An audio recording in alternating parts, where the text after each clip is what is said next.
Oakland.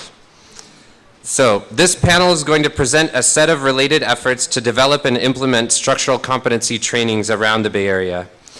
We're going to start with a discussion of the curriculum itself that was developed by the Radical Medicine Collective, and then we'll talk about the different ways it's been implemented, how that's worked, what we've learned through that.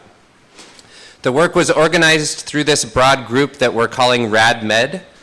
You can see contact info on the back of your schedule. There's contact information for all the different groups who are here today. Rad-Med is comprised of community, and it should say the next meeting. So if you want to go to the next meeting, it should be listed there.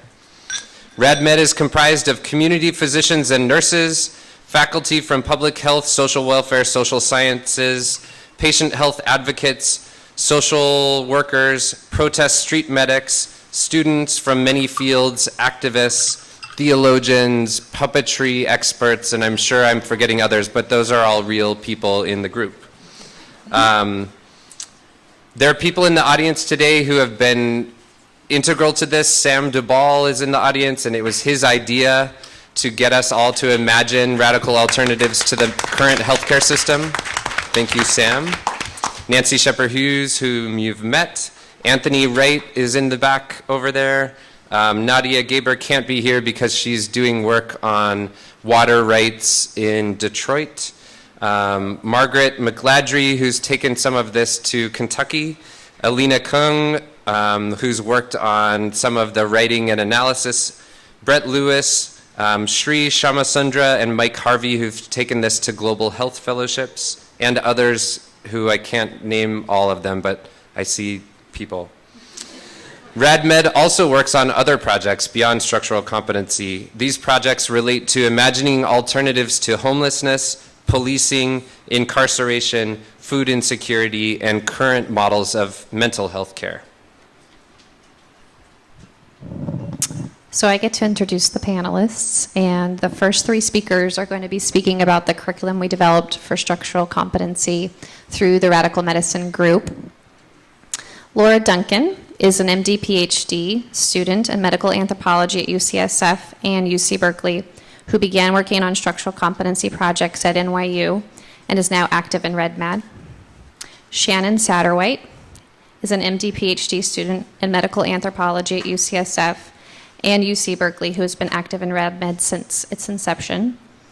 And Josh Neff is an MD MS student in the UC Berkeley UCSF Joint Medical Program, currently doing clinical rotations at UCSF. He has been a member also of RadMed since the beginning. He initiated the development of the structural competency training we are discussing today and evaluated the pilot iteration of this training in an article co-authored with Shannon and others that is now in press with the Journal of General Internal Medicine. We're very pleased to have them joining us today.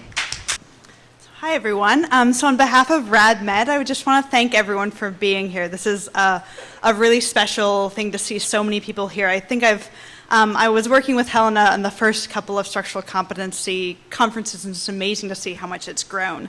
So I don't know what that just did, but so what we're going to do today is, so we have a standalone training that the RadMed Collective has developed. Normally, this training runs 2 to 4 hours, so we're going to give you the quickest taste of this training it is possible to do in 25 minutes.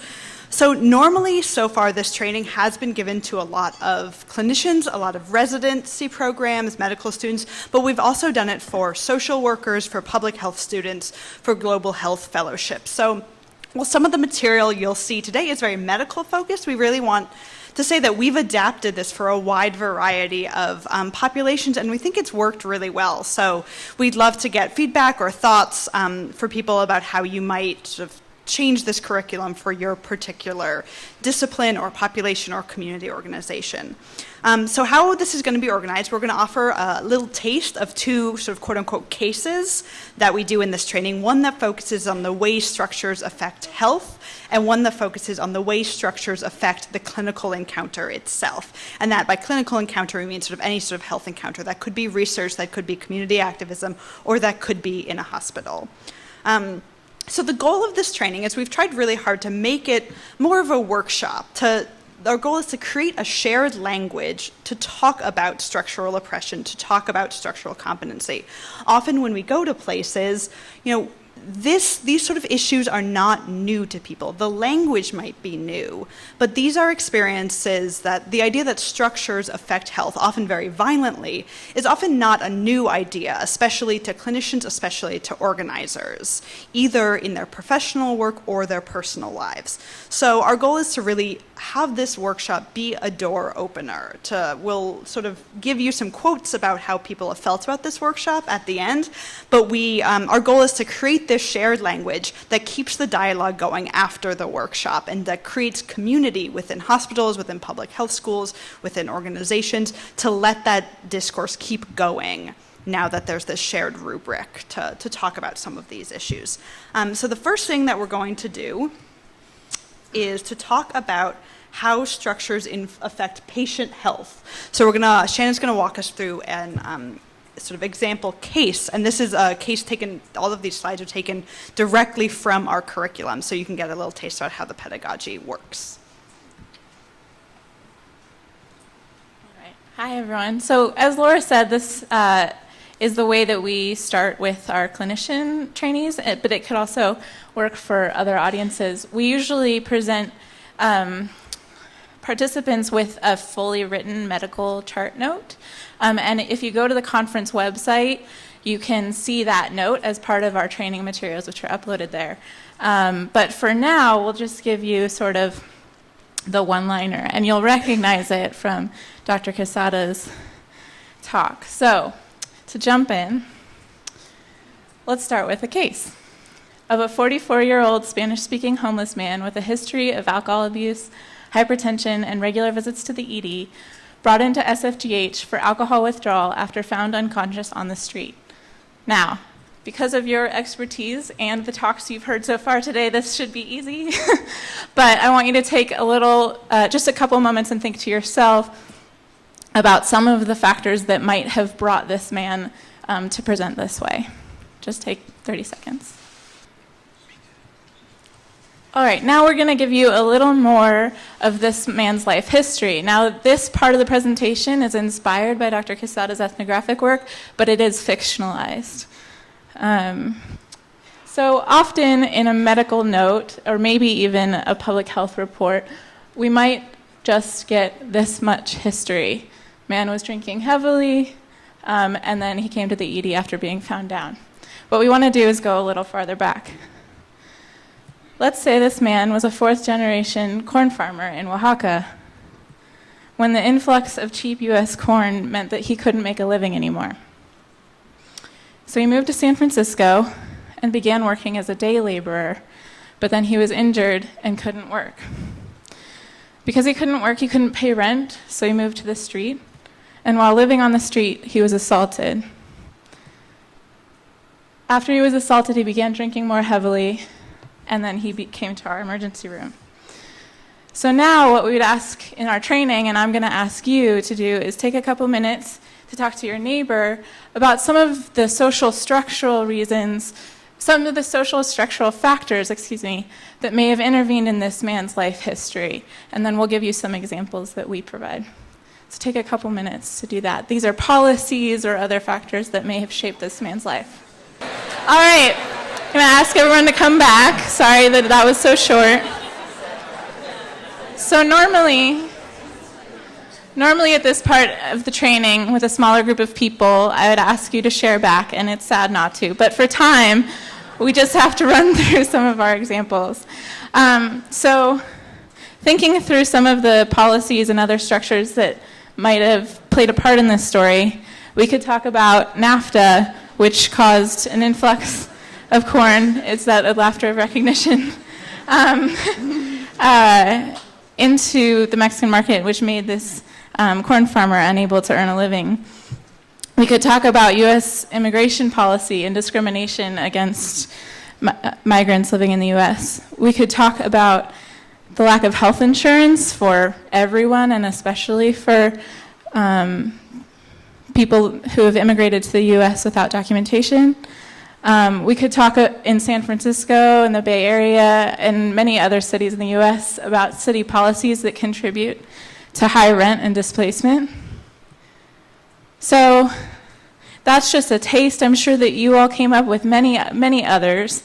And later, those are the policies that we've identified. Later, we'll talk about how we talk about intervening. But we just wanted to use this kind of connecting back to Dr. Hansen's competency steps as an illustration of how we try to get folks to go from this history to that longer life history, Lisa. Thanks. So one of the reasons that we use this case study is because we think the case is a really common pedagogical tool in both clinical training and research training, and even in journalism, in politics, in activism. So I think that sort of illustrates one of the ways that we try and get the attendees of our trainings to just sort of widen the frame. When they hear the word health, a lot of people think bodily health, but trying to argue that policies are health, immigration policies are health, patterns of migration, housing, that these are not just things that influence health, but they are components of health and well-being. So what we're going to do is, so normally that's how we start our training. We're just going to sort of run through what the training normally includes and then come back to a sort of a related case. So after we talk about this case, we talk a little bit, we offer some discussion, some definitions, and you guys are already ahead of the game because we had that fantastic panel previously talking about stigma and violence. So we often run through definitions of structural violence, structural vulnerability, and naturalizing inequality. Naturalizing inequality being talking about the ways in which inequality gets naturalized and normalized through focuses on individualized behaviors. Or biology. We then talk a little bit about sort of the history of structural competency, especially the foundations of the work really coming from like Dr. Hansen, who's here today, and Jonathan Metzl, and the ways it's related to and draws from and expands upon, but is also distinct from the social determinants of health and cultural competency, terms that sometimes our participants are more familiar with, and sort of talking about how this builds on that legacy, but is also distinct from it. We also give our participants some time to do interactive exercises to talk about their own experiences personally and professionally with some of these topics. So next, we're going to have Josh talk about how structures affect the clinical encounter, or how structures affect health professionals in general, whether that be physicians, public health workers, community organizers. But this is particularly about sort of a medical setting. So we had the first half of our training is about how structures affect patient health. Now it's about how structures affect the health profession. Hello. So, this will focus on clinicians, but will, towards the end, tie into how this might apply or could be done for non-clinical audience as well. And within the clinical realm, I will tend to default towards medicine because that's the particular training that I have chosen to subject myself to. When we introduce this piece of connecting structures to the clinical encounter, we do it through this prompt typically, which says, assuming positive intent and giving the provider the benefit of the doubt, what are the factors that contributed to the provider writing their note in this way? And at this point in time, we would typically stop and give people time to reflect and potentially talk to a partner, much like we did earlier, though, as with that instance, we do it for longer. And then bring people back together for a discussion, and then go into this bit, which I'm going to jump straight into here. As before, we're going to map this out in diagram form. And just a word about these diagrams. What we're trying to do in these trainings is not just present something that people will understand and perhaps agree with, but present something that will really stick with people in the days and weeks beyond the training. And this is one attempt to make that happen. And we'll talk a little bit at the end of this about the extent to which that may have happened. So, in this case, we start with a note, a provider who writes a note with terms like frequent flyer and perhaps provides suboptimal care. You all haven't seen the note, but in it there's a series of terms related to, I think the last panel touched on a lot of this, potentially problematic language in clinical notes. Can people in the back see? Can you read this? Okay, all right, I will read it regardless. Okay, so this is where we end up, is this sort of cynical note that suggests some dismissal, perhaps, of this patient. Where this started, however, was a provider who had good intentions. This person decided to become a healthcare provider to work with underserved communities. Let's say this is someone who looks something like I do. This person is named Jeff. Okay, my name is Josh. It's not me. This person, right, so the basic question that we're trying to get at here is how does this person go from being an idealistic, well-intended young person to being a sort of semi-burnt out, cynical provider? So, first step is limited opportunities to discuss structural context in preclinical education. So in medical school, this would be the first 2 years in the classroom-based portion. There's no structural competency there. Next, in the clinical years, there's the empathy decline and the hidden curriculum of clinical training. And what this is referring to is in medical literature, there's a well-documented decline in self-reported empathy among medical students for patients once they actually start seeing patients.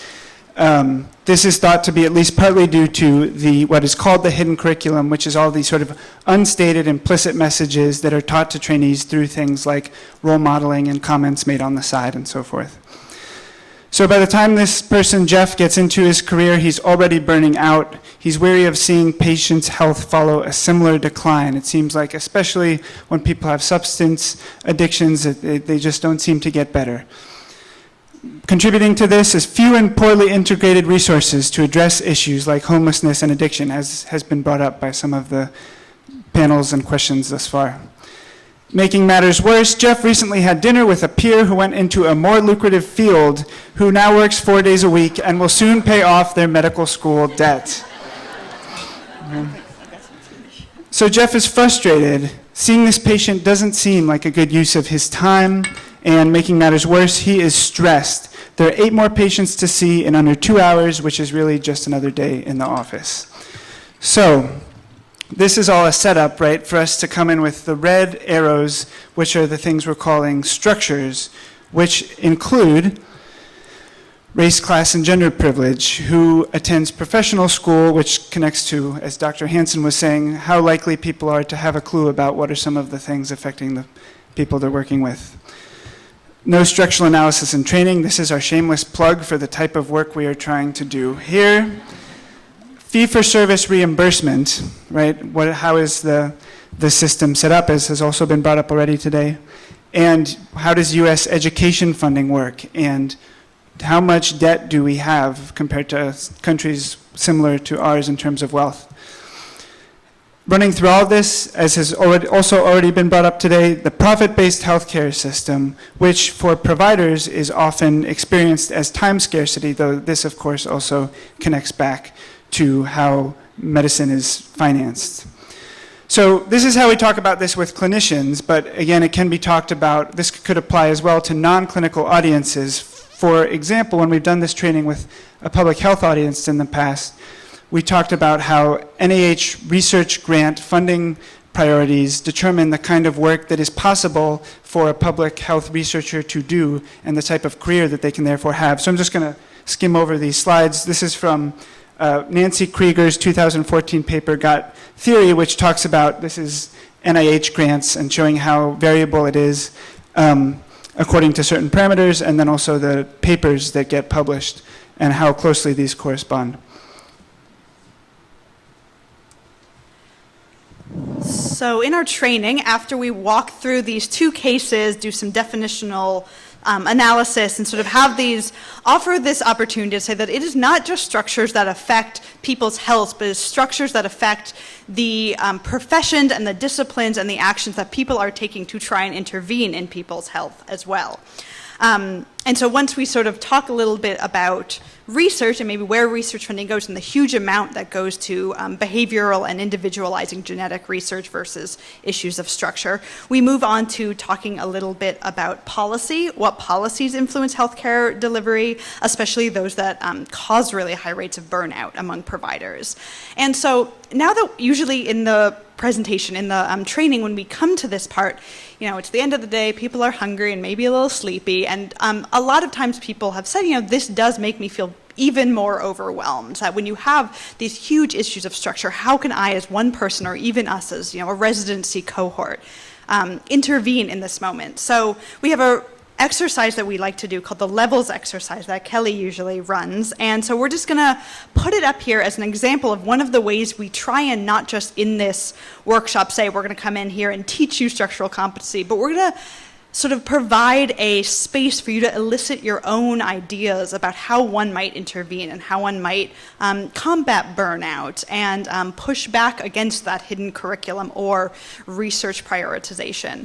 So this is the levels exercise. So we offer people, we have them get into groups and we say, think of an intervention at every one of these levels that might be structurally relevant.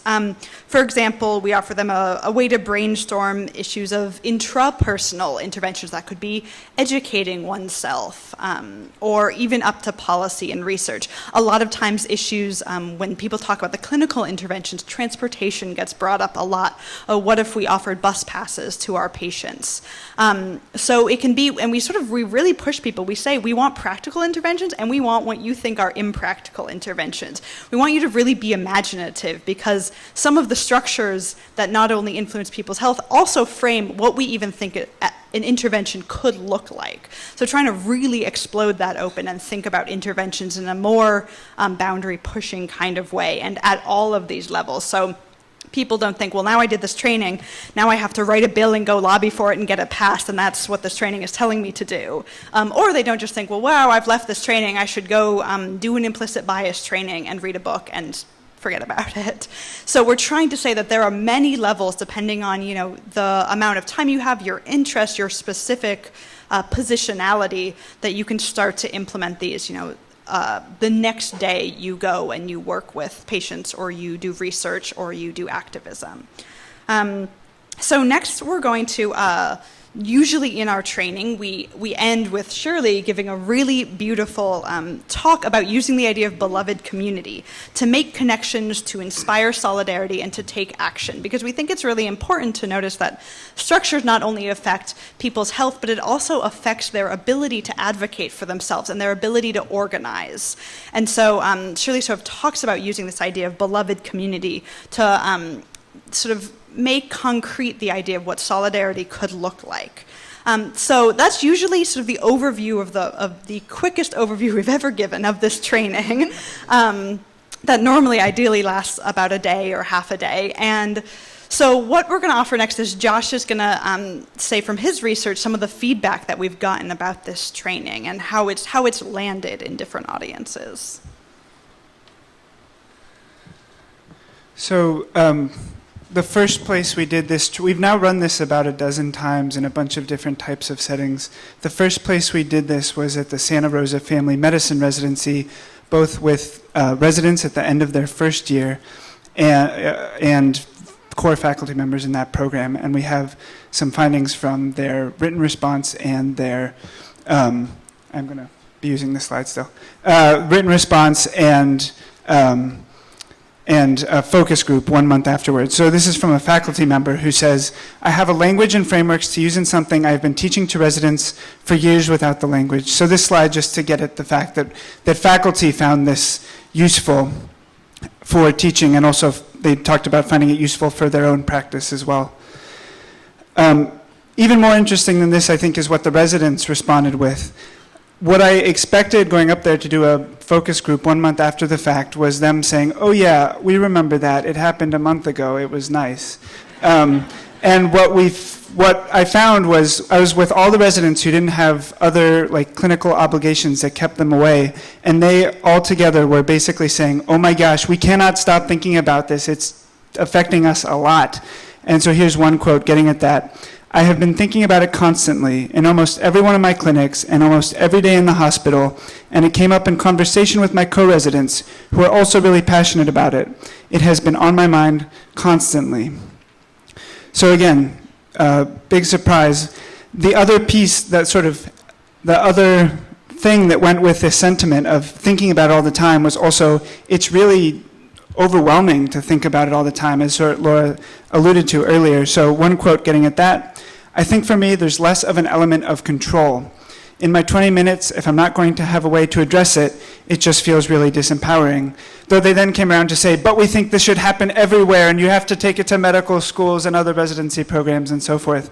So a few of the takeaways from this were the value of common language and frameworks, and the concepts such as structural violence and structural vulnerability and naturalizing inequality were things that allowed them to think differently about the things that they'd already been witnessing for a long time. And especially having that in common with one another further enhanced that effect. Second, they talked about how this changed how they built relationships with patients. They talked about shifting the blame away from patients' individual behaviors and towards these larger structural issues. And again, they talked about it being overwhelming, which taught us a few lessons that we've tried to implement into subsequent trainings, including discussing the possible reactions, recognizing that people might feel distressed by this material, and then that's not only okay, but maybe appropriate. And we also introduced this levels activity, which Laura just described, to highlight that not all levels of action have to be taken all at once, but rather these can play out over one's career, and one can be more involved at one level or another. Finally, we gave more examples of different types of ways that healthcare providers have acted to try and change structural things, ranging from some of the examples that Dr. Hansen presented earlier, including the Black Panther clinics and Jack Geiger's Mississippi Delta Health Clinic, all the way through to local Oakland community organizations that are doing great work, and the California Nurses Association, which is really effectively intervening on some structural issues related to health through collective action. And this, you can read more about this if you want in a paper that's coming out. So that's our little spiel.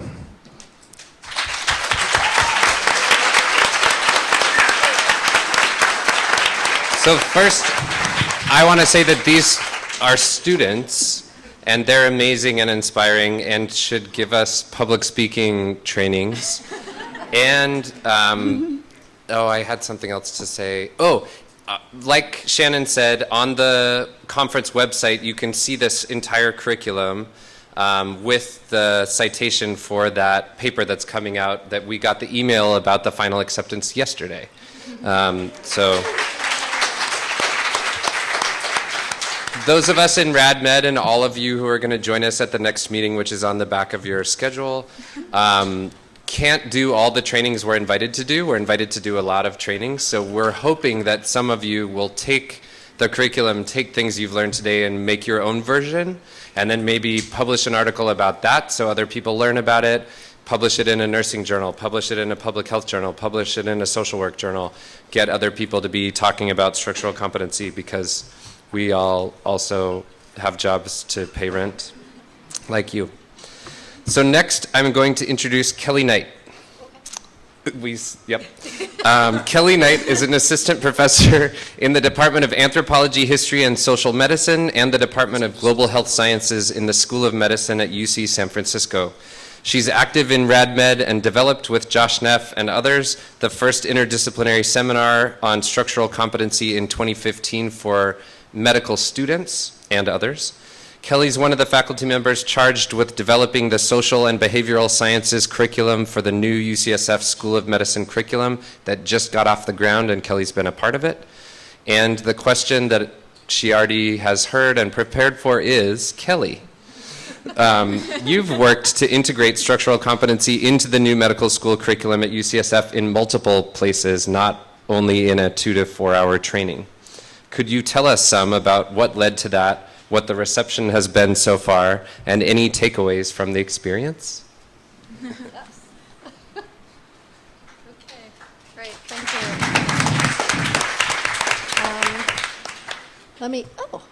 It used to be dark, now it's light, okay. Hopefully all my pictures haven't disappeared. So thank you, thanks everybody for letting me come up and share some of my experiences at UCSF.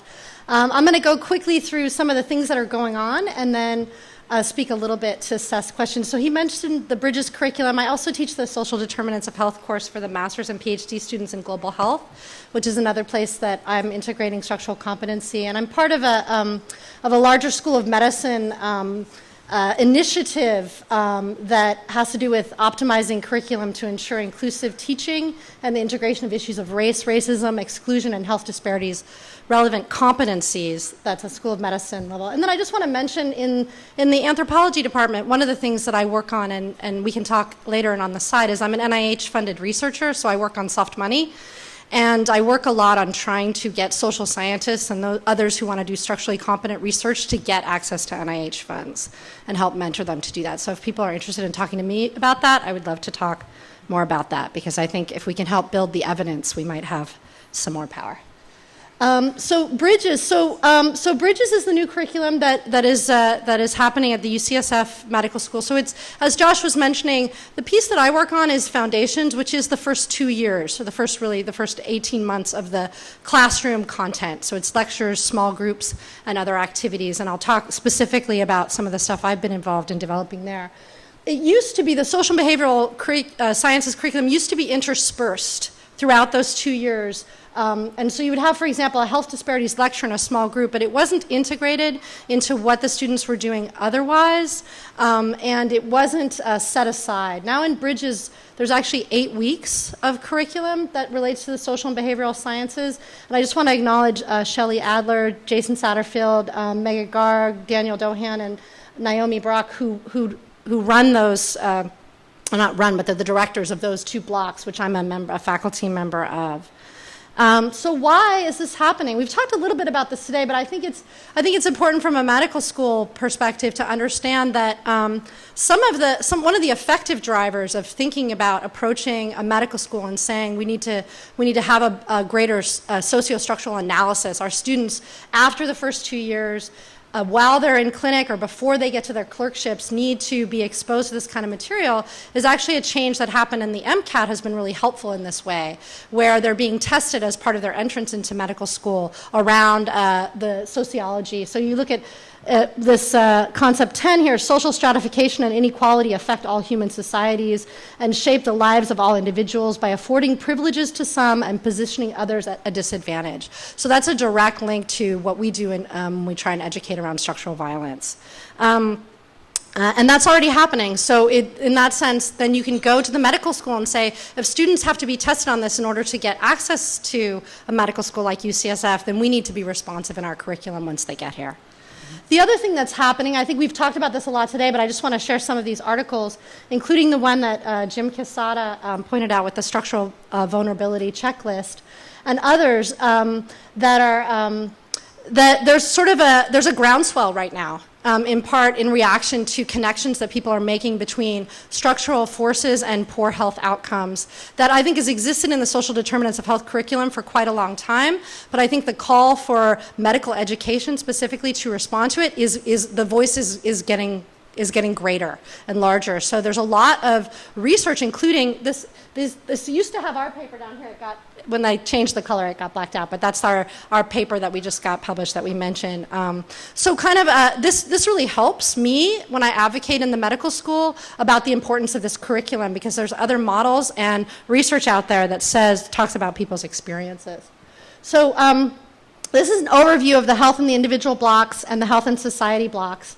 And so they're sort of separated, but they bridge together. And I'm just going to get into the kind of curriculum that I've been part of. Hopefully you can see this with the change of the background. But basically, I wanted to give you a sense. One of the things that we're doing that's different than the training or applying the training is we're taking components that were developed and implemented in RadMed and applying them across an 8-week spectrum. So you have a set of 4 weeks in November and early December, which is about to start. That's the health and the individual block. And then you have another set in March. That's the health and society block. And so you can see in the health and the individual block, we have a social determinants of health introduction that includes language around structural violence and structural vulnerability within it. The yellow ones are the ones that I'm specifically responsible for, so I can speak more to directly. We have an addiction and recovery panel that takes people who have experienced addiction in their lives and has them talk about all of their experiences, particularly their structural vulnerabilities, to a larger medical audience, so that their first interaction with someone who might have a substance use issue is not in the ED. under heightened circumstances, but sort of, again, stretching that out.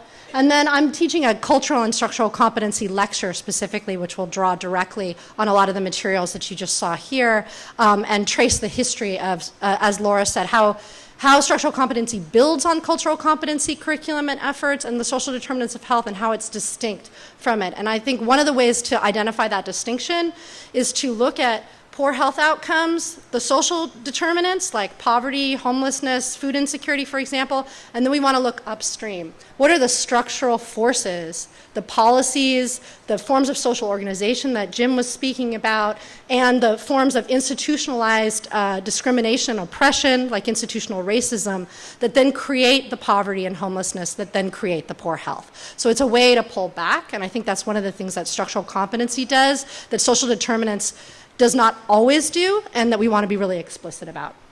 The Making a Difference panel, I just want to highlight. So we talked about overwhelm, and also Helena had those wonderful examples of what you can do, and that's come up today. So the Making a Difference panel is one that I facilitate, where we've identified practicing physicians at UCSF who are doing policy-relevant, structurally competent work. And they're going to be part of a panel for the medical students to talk about the ways that they can do structurally competent work and why that's important. So it follows directly after the lecture in the medical school, in the format in December, as a way to really provide concrete examples and interchange between medical students who are just arriving. They just started in August, although they've had a range of experiences and are all brilliant and really interesting people, but there is a way for them to identify peers in the future that are doing this kind of work and understand why it's important. And then I'm going to briefly, I'm not going to talk a bunch about the health and society blocks, but I just want to point out some of the ways that we're doing some work of getting the medical students out into neighborhoods to do neighborhood mapping exercises around health disparities. And then I want to specifically point out this section, because so much came up in the last session around finance and policy. So we're really trying to make an effort for the medical students to really understand how healthcare finance works. Particularly, for example, the nuts and bolts of the policy process, and not just sort of to understand only how it works, but also this last one. What's the physician leadership and collaboration in health policy? What's the physician's role in impacting policy? This is what sort of a day looks like, or a week looks like, with lectures and small groups around a variety of issues. And I think I'm going to wrap it up, but I wanted to just alert you to the Bridges website at UCSF if you're interested in more, and I'm happy to answer some questions more specifically, but I think my time's up. Okay, thank you.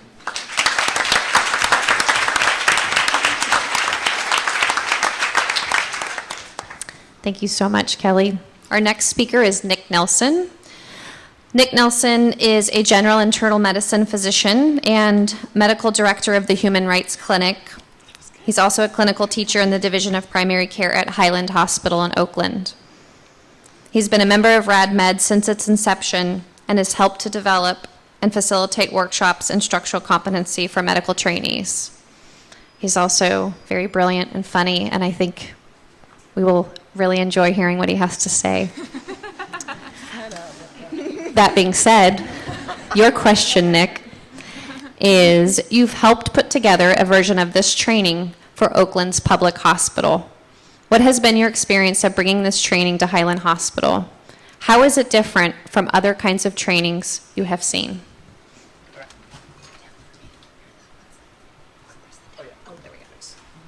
Could we have the lights up? I don't have any slides. I do have some notes, though, and it'd be great if those worked. Okay, so a little bit of background. I also went to Berkeley High School. I don't know if we overlapped there. I also went to Berkeley High. I don't know if we overlapped, Dr. Hansen. But then I trained in England for medical school, so I came to my residency training having come from a single-payer system where healthcare was funded by the government and free at the point of access to whoever needed it, right? So, and I went there partially out of a political commitment to that kind of healthcare provision. I came back here to do my residency at Highland, which has been mentioned as the Oakland County Hospital. And I was already reading Paul Farmer and Rudolf Virchow and Michael Marmot and already interested in the social determinants of health. And I thought, because I was doing my internship at the county hospital, that I would develop a sophisticated understanding of what at the time I thought of as the social determinants of health, like on the job, in the same way that you learn how to manage decompensated congestive heart failure on the job, or you learn how to deal with septic shock on the job. So I finished my residency and I felt fine about congestive heart failure and septic shock, but I still didn't feel like I had an articulate language to understand the social and structural determinants of the disease that I was seeing in my clinic and on the hospital wards. So I spent a couple years teaching there, and then I realized that that wasn't, or at least was not only because I'm slow on the uptake, because a lot of my trainees also seem to lack that kind of clear language, although a couple of them are here today who have a more articulate vision of it than maybe some others. So what I realized is that it isn't the case that just by seeing poor people get sick over and over again, you somehow become Friedrich Engels. You have to have some kind of vocabulary and grammar for talking about these things, and we already have that kind of grammar for what we consider currently to be legitimate medical nosologies like infectious diseases and cancer and stuff like that. So it's even harder to have those conversations when you come from an institutional pedagogy like the one Helena was describing earlier, where you're trained to be an expert in diagnosing biological causation and diagnosing behavioral causation, and you're effectively blinded to the existence of all other forms of causation. So at Highland, our educational mission is to train generalist physicians to work in the safety net, right? That's why people come there, is because they want to learn how to take care of difficult patients in underserved environments. The residents who come to us are the face of healthcare for a large swath of the disadvantaged residents of Alameda County, and so we have a responsibility to them and to our community to prepare them to recognize and deal with the structural determinants of patients' health. We're in a somewhat different environment than a medical school, right? We don't have the luxury of large blocks of lecture time for our residents. So they have a pretty busy schedule and they have to learn a lot of other stuff in 3 years. So what we've chosen to do is, as part of our larger curriculum in healthcare disparities, to institute a version of the structural competency training that's been developed in Rad-Med and so forth. We've been doing that in these joint sessions that we have with our primary care internal medicine residents and the UCSF primary care internal medicine residents. So the response that we've had so far, I think, has been very similar to what Josh was describing in the initial Santa Rosa training, which is that people seem to feel that this is simultaneously super empowering and also kind of scary, because it reveals a whole new level of powerlessness to them that they didn't realize that they were vulnerable to. And in, I think, almost every single speaker who's talked so far has brought up that that sort of problem that we face in whatever discipline we're trying to achieve structural competency, whether it's social work or medicine or nursing or whatever, is that most of us are in disciplines where you're trained to act as an individual. So when you're confronted with bad situations that don't have individual determinants and don't have individual responses, it's a little scary. And I think particularly doctors particularly doctors who've been to elite medical schools are trained to feel like they're 100% efficacious, like they can do anything. You can cure cancer, you know, you can just put your mind to it. So I think the way that I've responded in our trainings to those kinds of emotions are to say two things. One, oncology is distressing. Lung cancer is horrible, right? You don't get a pass on learning about that just because it makes you uncomfortable. And two, reconfigure your notion of agency. Just because you went to medical school doesn't mean you're Superman. You know, and it doesn't mean that you have individual agency over supra-individual forces. So those are a couple of the reasons that I think this kind of training is particularly important and efficacious. And I think the last one that I would articulate is something that Helena said this morning, which is, you know, medical language, among other things, is an effective machine for depoliticizing facts. And structural competency repoliticizes them intrinsically. And that's a really important thing to do in medical education.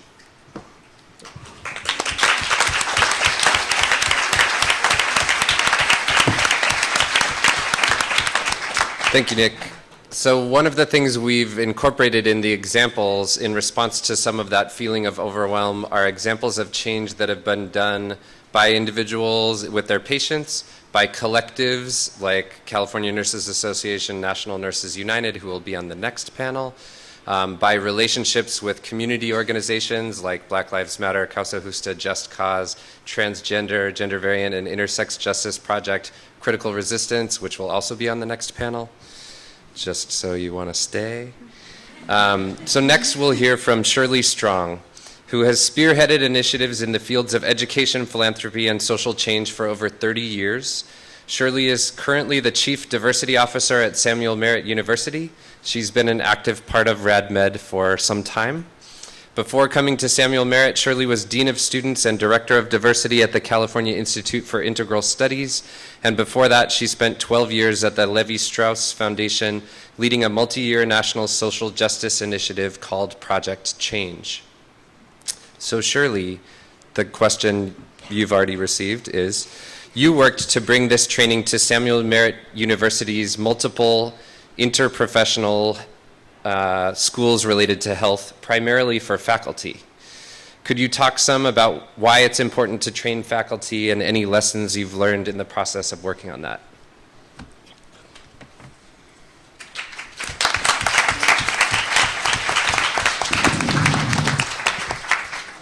Good afternoon.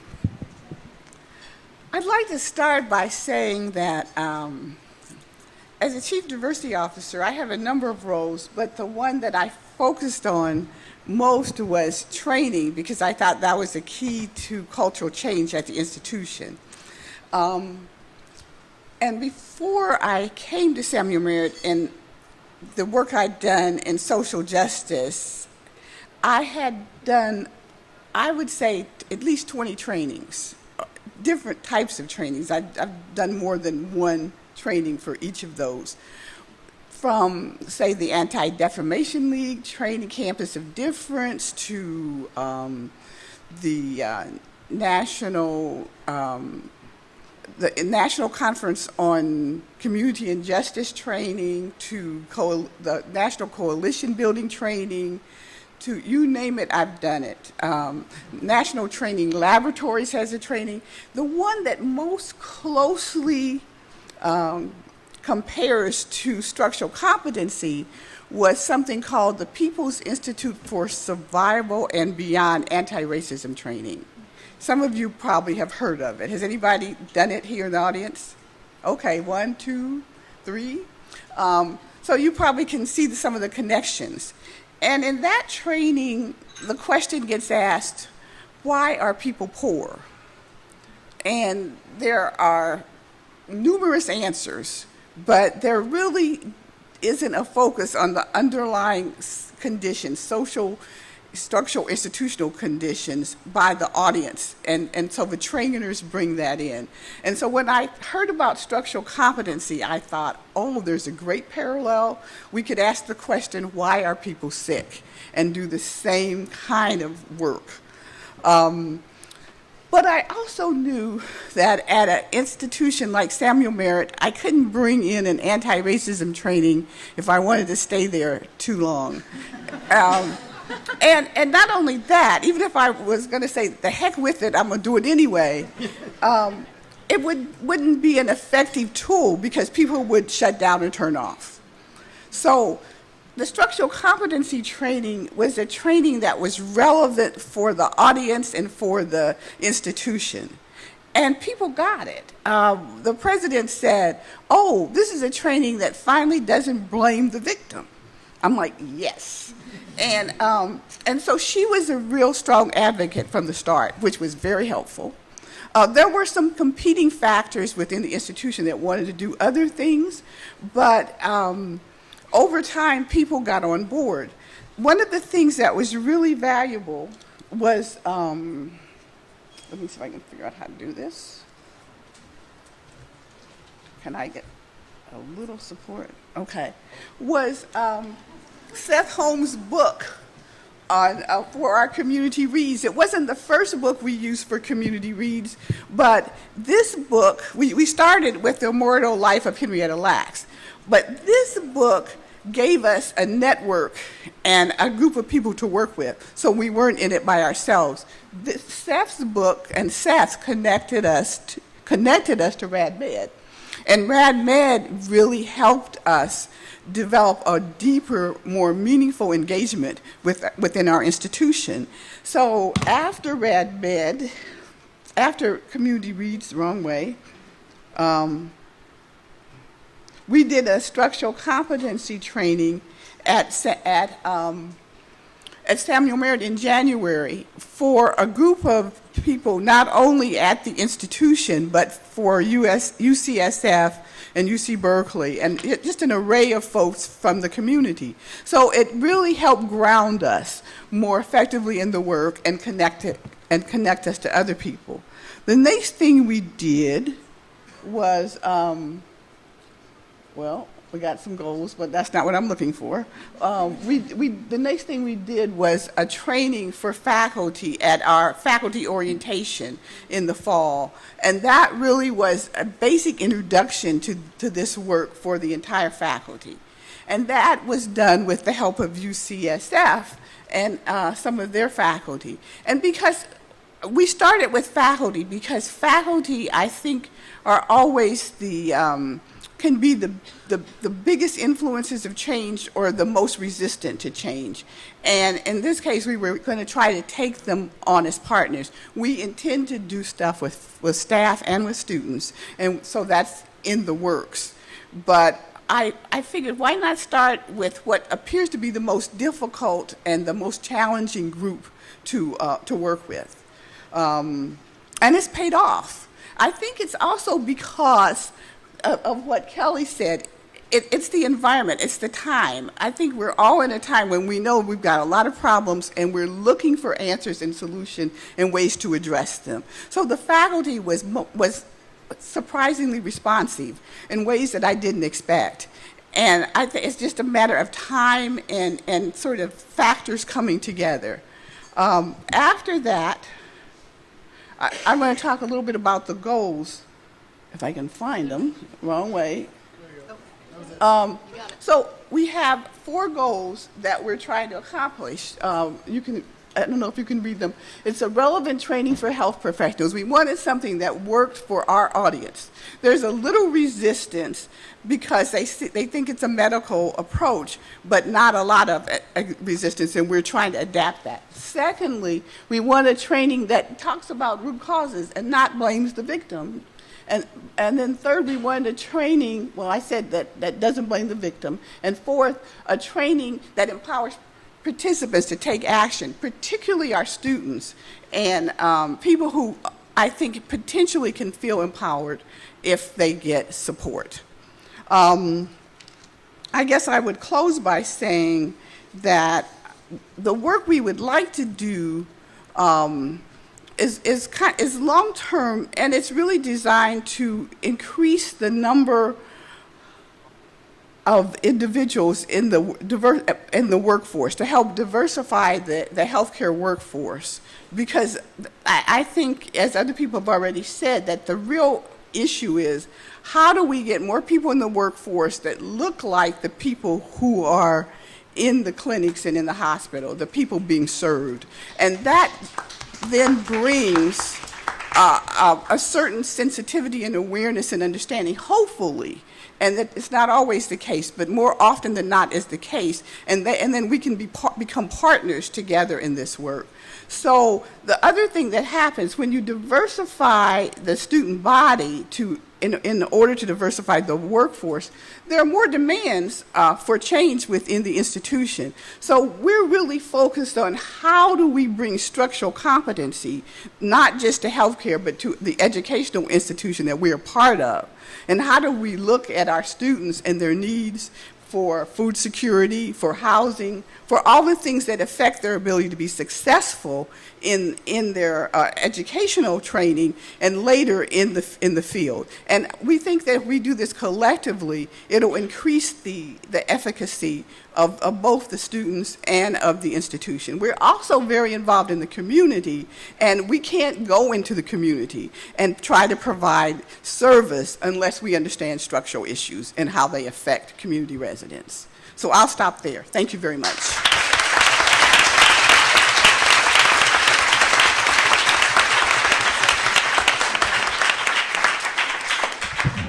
Could we have the lights up again? So we have time for maybe 1 or 2 questions. First, I want to say that I am feeling honored to be a colleague of all of yours. Thank you for your work. Thank you for sharing. And let's take a couple questions. Oh gosh, you had your hand up earlier, so I think it's time for you. You already asked a question, so no. Hello, my name is Renee Smith, and I am a colleague of Shirley's. I'm one of those faculty at Samuel Merritt University. I'm also a doctoral student at UC San Francisco. I became one at 58, just let you know that. And I'm 63 now. But anyway, my question was with the three of you guys. Part of my research that I'm doing is looking at I'm a nurse midwife also. I'm looking at preterm birth and African American women and trying to look at sort of structural factors. And in a lot of my research, it talks about like theories. And I'm wondering, just with the physicians that you're trying to train, that one of the theories that I use a lot is Nancy Krieger's eco-social theory as to how do you sort of look at health and illness and well-being, but also critical race theory as being another one of those. And the reason why I would sort of encourage a little bit more of critical race theory is because I think it really allows for some self-reflection. And it also gives a good explanation of what power and oppression mean and how we all go in and out of those positions in life. It talks about intersectionality, but I think also it talks about how do we study whiteness in this country.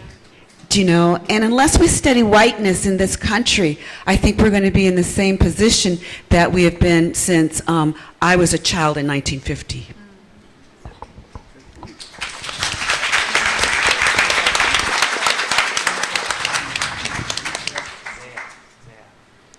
Does anyone want to respond to that, or should we take the next question, which might be related, and then have responses?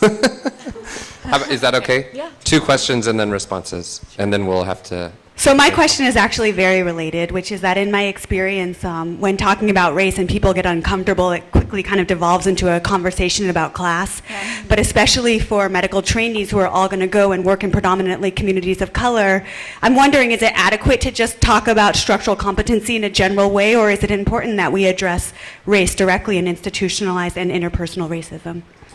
Good question. Should we do the third, and then we'll have responses, since you already have a microphone? Yep, go for it. Okay. Hi, everyone. My name is Zoe. I'm a OBGYN resident at UCSF. And my question is with regard to the way that we talk about communities who are affected by structural institutions and systems of power and unfair advantage. And I've been recently very frustrated with the deficit model with which we put on these communities, always referring to underserved, marginalized, vulnerable, etc.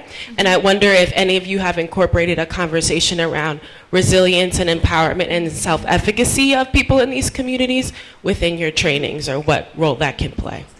Great. Thank you.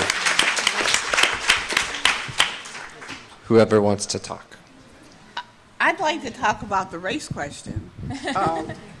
You would too? Okay. Well, I find it interesting. Race is always the elephant in the room that people find hard to discuss because out of fear and guilt and a lot of stuff. And I think people don't even use the word race. They talk about ethnicity as if ethnicity and race were the same thing. So it's really frustrating and challenging, and yet the answer is absolutely. We cannot move forward without that level of discussion about racial issues and the effects of those issues on communities. And I don't think we found a really comfortable, and it's not comfortable in the sense that people feel safe, but comfortable in the sense that we can have the discussion and people can stay in the room. Because even if they're in the room, they often shut down. So the idea is, how do we create a space where we can really talk about challenging, difficult, painful issues and have people stay and really struggle together. And I don't think we figured that out, but I think structural competency is one doorway in, is one way in, and then we can move to race. I just wanted to address the question of speaking about race and racialized health disparities and those being different things, and the way that critical race theory can be incorporated into these kind of curricular efforts. I think one of the things that we've tried to do at UCSF is have multiple opportunities. So I think I'm just echoing what Shirley said, in the sense that it can be a conversation that folks are reluctant to have, but I actually feel like one of the issues that we've approached it as a curricular issue at UCSF is to offer multiple opportunities and multiple perspectives in. So it also isn't a conversation that gets sidelined as an elective or as an extra, which I think has been a consistent and critical problem in the way that it's been approached in medical school historically. And so there's also an overall audit of the way that race and racism is being addressed across the curriculum, which I think is a good institutional effort, and we'll have to see how that goes at UCSF. So I think on multiple levels is one approach.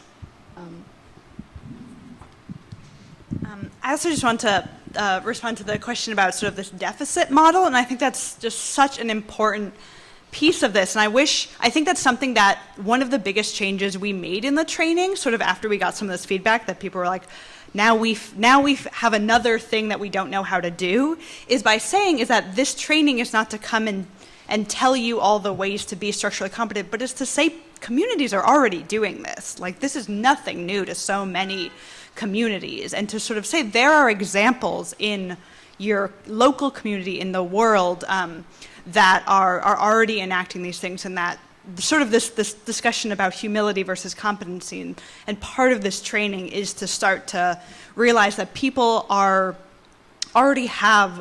telling you what they need and are getting what they need in ways that may not look to the medical system like quote unquote legitimate, but are doing really important work. So that's one of the biggest edits we made, is to sort of say that there are ways that people are already answering these questions. I think to sort of the critical race theory, I know that there are some institutions, I know at least on the East Coast, that are doing training on white fragility and are actually looking at why these conversations are so uncomfortable for people, and sort of trying to build places where people can talk about this in community.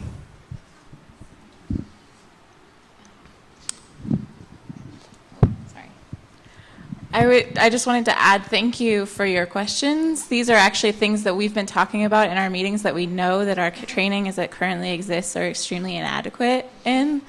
One of the things that we wanted to do by having the structures in patient health and structures in the professions piece is to avoid replicating what happened in cultural competency, where only patients had culture and doctors didn't. But I think we need to develop that more in terms of the way that power plays into our ability to be in the professions and shapes our practice. Mm-hmm. Could someone who has a microphone, could you bring it up here? One thing that's in the training is there are pieces of critical race theory in the discussion of privilege in terms of who gets to go to health professional school, who comes from families who can afford it, et cetera, and thinking about that unmarked category of the white assumed professional. And some of the people who have influenced the training especially are people like Frantz Fanon and his ideas of colonialism and race and how that relates. And the question about self-efficacy, one of the things we've tried to have in the training is focus on collective efficacy. So partially what can I do, but partially what can we do when we're structurally humbled, partially when we come together as multiple professions, but also when we come together alongside communities that are already doing some of that. Yeah. I was thinking, when you gave the case study, which was enjoyable to, at least that you're talking about it, that you're presenting that to medical nursing and et cetera. But one of the first things that I thought about, what was the first, like he was from Oaxaca? Mm-hmm. I actually was thinking, well, what happened in Oaxaca? Like where did his life begin in Oaxaca? And the assumptions that we make that, maybe his family were the corn farmer owners. I don't know. Yeah. And, just how, then having to come into this society, what that would feel like. So I just think it's really important that we, one, really watch our assumptions that we make, and also looking at color blindness, because I think that when we feel that it's uncomfortable, yes, it's uncomfortable to talk about racism. sexism, homophobia. It's uncomfortable. But if we don't talk about it, we're perpetuating it. I agree with that. So thank you for your comments. We're going to take a 15-minute break, and then we'll be back for the community engagement and solidarity panel.